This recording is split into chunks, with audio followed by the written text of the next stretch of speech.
इस कार्यक्रम के पुण्यार्जक हैं जैन इंटरनेशनल सेवा ऑर्गेनाइजेशन जीसो। निःशुल्क जैन माइनॉरिटी कार्ड प्राप्त करने के लिए 9059054563 व्हाट्सएप पर हाई सेंड करें और अपने नाम के साथ निःशुल्क जैन माइनॉरिटी कार्ड अभी प्राप्त करें। आज थोड़ी बातें अपने घर के बारे में, परिवार के बारे में, समाज के बारे में करनी है। किसी भी सड़क पर जब कोई गाड़ी जाती है, गाड़ी में steering, clutch, gear system, brake system और इसके साथ साथ एक्सीलेटर भी होता है।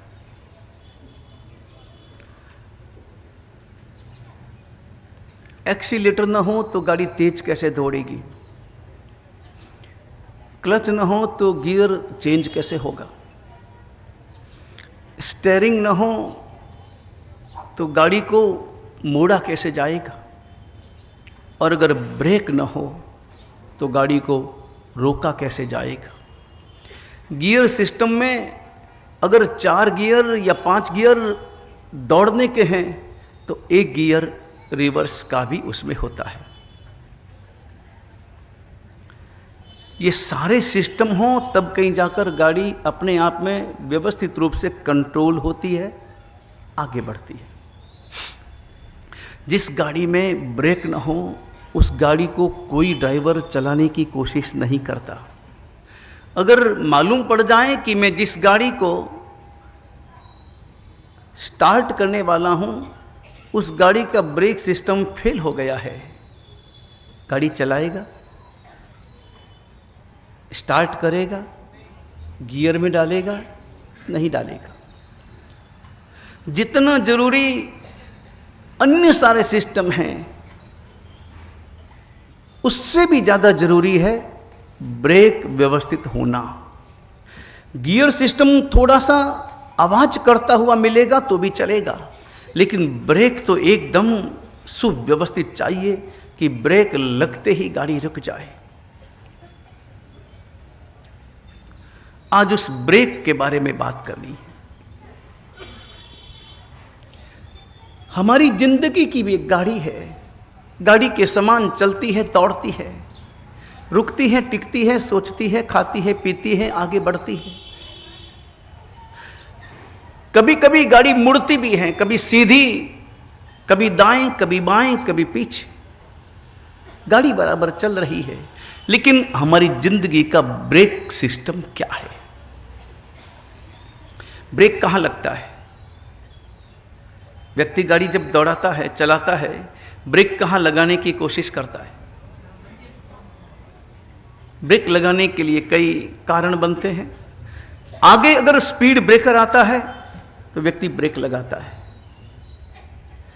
आगे अगर कोई खड्डा दिखाई देता है तो ब्रेक लगाता है। आगे अगर अंधा मोड़ है, तेज मोड़ है, तब भी गाड़ी को थोड़ा धीमा करने के लिए ब्रेक सिस्टम का उपयोग करना होता है, कभी रोकना होता है।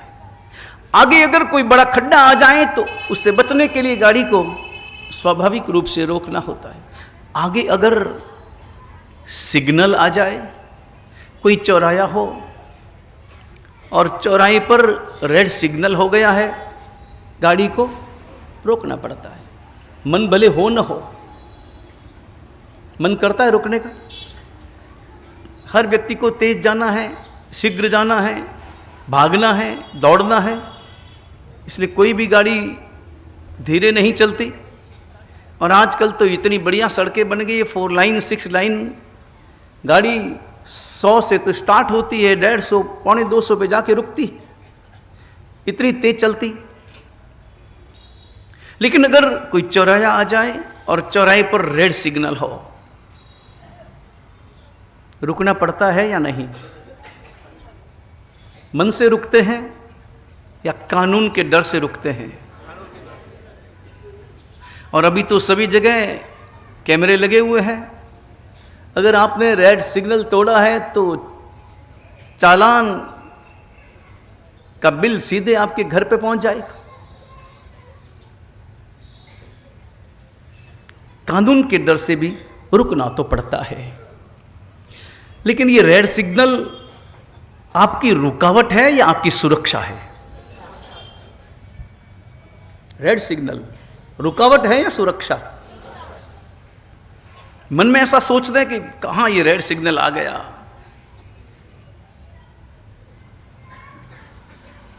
मन में जरूर भाव होता है कि मैं दौड़ जाऊं, लेकिन जानते हैं कि अगर मैं गया एक्सीडेंट होने की संभावना बढ़ जाएगी।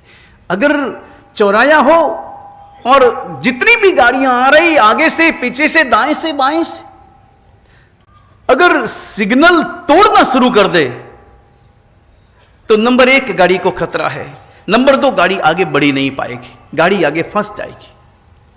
रेड सिग्नल जीवन में जरूरी है, और रेड सिग्नल आपकी रुकावट नहीं है बल्कि आपकी सुरक्षा है। हमारी जिंदगी का रेड सिग्नल क्या है? हम रेड सिग्नल पर रुकते हैं या नहीं रुकते? और जिंदगी में इस प्रकार की स्थितियां लगातार मिलती है, रेड सिग्नल मिलते हैं, मगर अगर हम नहीं रुकते हैं तो हम अपनी जिंदगी को बर्बाद कर देते हैं। आज लक्ष्मण रेखा के बारे में बात करनी है। सीता का अपहरण हुआ, सीता माता का अपहरण हुआ। क्यों हुआ? किस कारण हुआ? घटना आपको पता है ना? हिरण के पीछे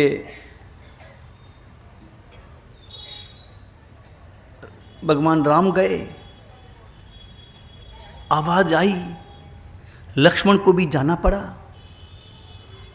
लक्ष्मण को सौंप के गए थे कि तुम यहां रहना, ध्यान रखना, मैं जाता हूं।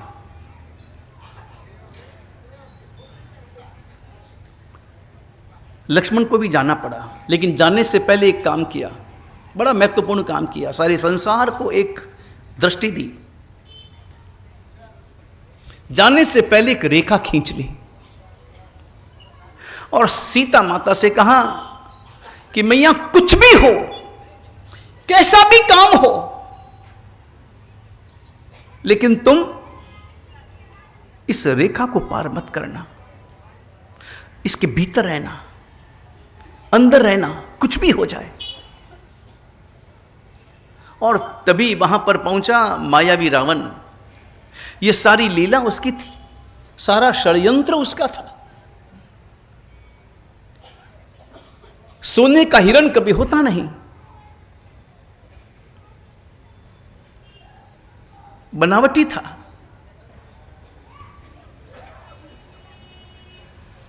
लक्ष्मण को भेजने के लिए राम की आवाज, करुण भरी दर्द भरी आवाज उधर से आई थी, क्योंकि रावण जानता था कि अगर लक्ष्मण यहां है तो मैं सफल नहीं बन सकता। और उसके बाद रावण आया एक साधु का वेश बनाकर, बनावटी वेश, हाथ में भिक्षा पात्र लिए, सीता के आगे खड़ा हुआ, भिक्षा दो। रावण जानता था कि जो ही सीता पास में आएगी मैं उठा के ले चलूंगा, अभी इसे बचाने वाला कोई नहीं, राम दूर, लक्ष्मण भी दूर, यहां और कोई नहीं।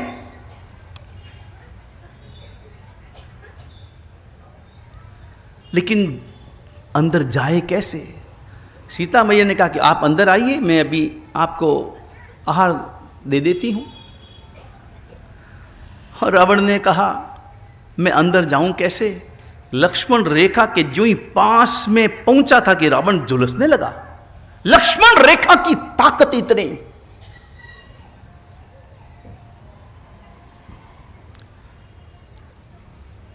और उस रावण ने कहा कि बाहर आओ, बाहर आकर के दो भिक्षा। और उस समय में सीता लक्ष्मण के उन वचनों को भूल गई कि मुझे इस रेखा को पार नहीं करना है। लक्ष्मण रेखा को पार किया और सीता का अपहरण हो गया। सीता का अपहरण क्यों हुआ? वो सीता शक्ति में रावण से भी ज्यादा जिसके पास में शक्ति थी।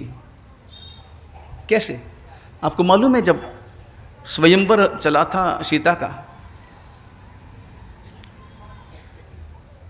तो एक प्रतियोगिता थी कि जो शिवजी का धनुष उठाएगा उसका विवाह सीता के साथ में होगा। उस स्वयंवर में भाग लेने के लिए कितने राजा महाराजा पहुंचे थे। राम भी पहुंचे थे तो रावण भी पहुंचा था, और रावण का नंबर पहले आया था, और रावण ने उस धनुष को उठाने की कोशिश की और रावण से वो धनुष नहीं उठ पाया। और सीता वो थी, उस धनुष के साथ बचपन से खेलती थी, बचपन से उस धनुष को उठाती थी। जिस धनुष को सीता उठाती थी रावण नहीं उठा सका, वो रावण सीता का अपहरण कर गया, सीता को ले गया। इसमें केवल और केवल एक ही कारण था, ताकत में सीता कमजोर नहीं थी, कारण एक ही था, उसने लक्ष्मण रेखा का उल्लंघन कर दिया था।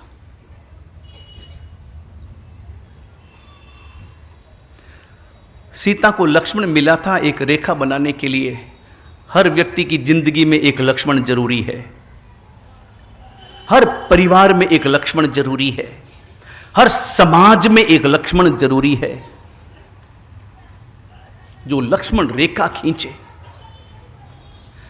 परिवार में वो लक्ष्मण रेखा जरूरी है कि परिवार के हर सदस्य को, छोटा हो या बड़ा हो, उस सदस्य को उस रेखा का उल्लंघन नहीं करना है। लक्ष्मण रेखा का अर्थ होता है मर्यादा।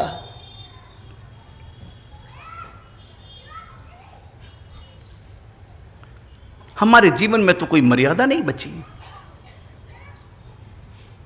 आपके जीवन का कोई कानून है? जैसे आपके घरों में एक कैलेंडर लटकता है, घर के भीतर जाते ही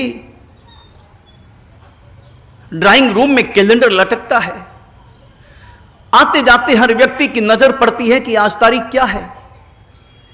ठीक इसी प्रकार एक और मर्यादा पत्र वहां पर लटकना चाहिए हर घर में। जैसे हम साधुओं की अपनी मर्यादा है, हमारा अपना एक मर्यादा पत्र है।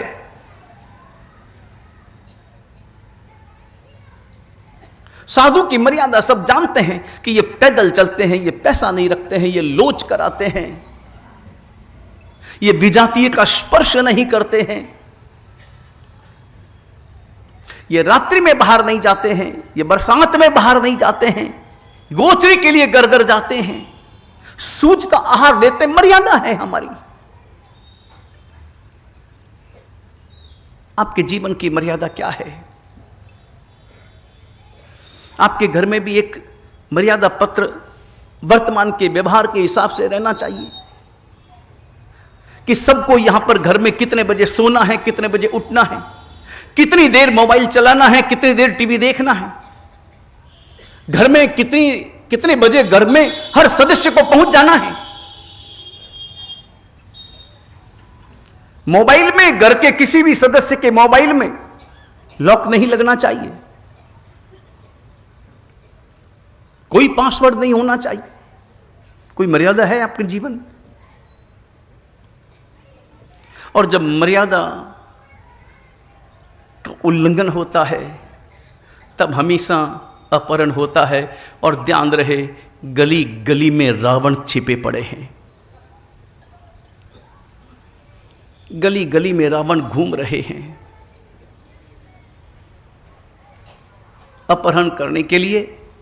सीता का अपहरण करने के लिए गली गली में रावण घूम रहे। जिस रोज लक्ष्मण रेखा का उल्लंघन होगा उस रोज रावण सफल हो जाएगा।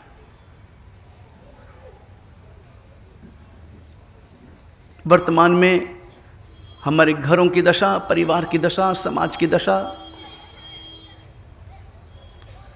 छिपी हुई नहीं है। अनुभव करते हैं। ऐसे कितने ही उदाहरण हमने अपने जीवन में देखे हैं। उत्तर से दक्षिण तक हमारा विहार होता है, पूर्व से पश्चिम तक हमारा विहार होता है, अलग अलग नगरों में, अलग अलग गांवों में। ऐसी कितनी ही घटनाएं हमारी आंखों के सामने से गुजरती है। मुझे आज भी याद है,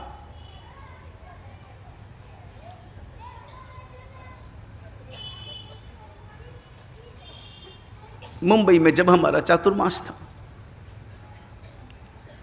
अब मुंबई इतना बड़ा शहर, लोग आते थे, प्रवचन में आते थे, दोपहर के समय में भी आते थे, वार्तालाप करने के लिए आते थे, अपनी समस्याओं का समाधान प्राप्त करने के लिए आते थे। और एक रोज दोपहर का समय था और एक श्रावक आया।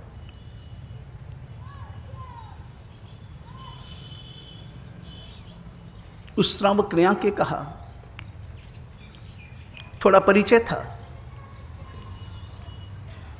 कभी कभार प्रवचन में भी आते थे।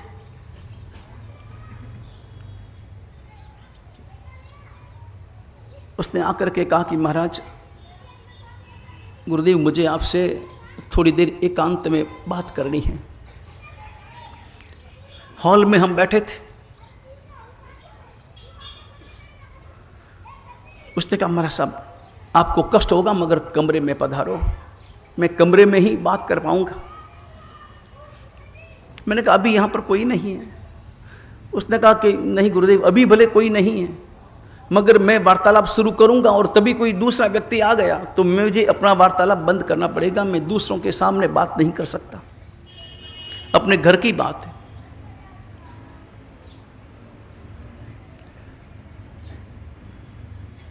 उस श्रावक की आंखों में जो दर्द देखा, कमरे में पहुंचे, मैंने कहा बोलो श्रावक जी, आप क्या कहना चाहते हैं?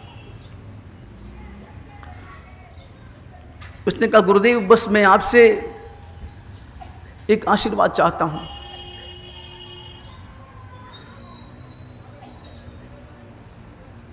एक प्रार्थना करना चाहता हूं, अपनी समस्या का समाधान पाना चाहता हूं। गुरुदेव, मैं आपको पहले बताना चाहता हूं कि मेरे पास कोई कमी नहीं है, पैसों की कमी नहीं, मान सम्मान की कमी नहीं, संपत्ति की कमी नहीं, समाज में मेरा एक नाम है, मेरा एक स्थान है। इस कार्यक्रम के पुण्यार्जक हैं जैन इंटरनेशनल सेवा ऑर्गेनाइजेशन जीसो। निःशुल्क जैन माइनॉरिटी कार्ड प्राप्त करने के लिए 9059054563 व्हाट्सएप पर हाय सेंड करें और अपने नाम के साथ निःशुल्क जैन माइनॉरिटी कार्ड अभी प्राप्त करें।